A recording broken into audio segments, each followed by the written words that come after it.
And so they went into the studio with him and basically produced an entire album, but were just really, they were kind of unsatisfied with it. And they felt that, it wasn't the album that the band felt that it wasn't the album they were trying to produce. Um, and, basically because of scheduling conflicts, the reason why Mark has worked with every band is because he is constantly working, with bands. And so he didn't have any more time in his schedule. And Jimmy Eat World kept saying, postponing, saying, we're not happy, we're not done, and kept pushing it back. And he couldn't work with them anymore. So they basically, they left and then started over again. That's when they brought in Gil Norton and were recording in, I think, Los Angeles.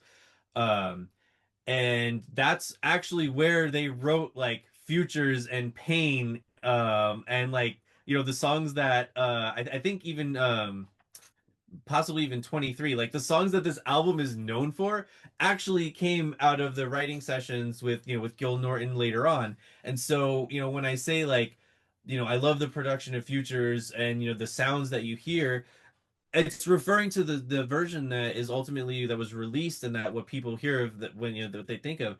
But there's this totally other version that just does it sounds like a completely different band. And, granted, it's not a complete album. It was never meant to be, the band never intended this to be presented as like this is a complete, work from us. But it totally stands on its own, this version of it. And there's songs on there that are not on any of the other demos. And one of them is one of my favorite Jimmy Eat World songs. It's Jennifer or Jen. It's just like such a like catchy song. It's like a super, super basic like pop punk song. It sounds like an early like Death Cab for Cutie song or whatever.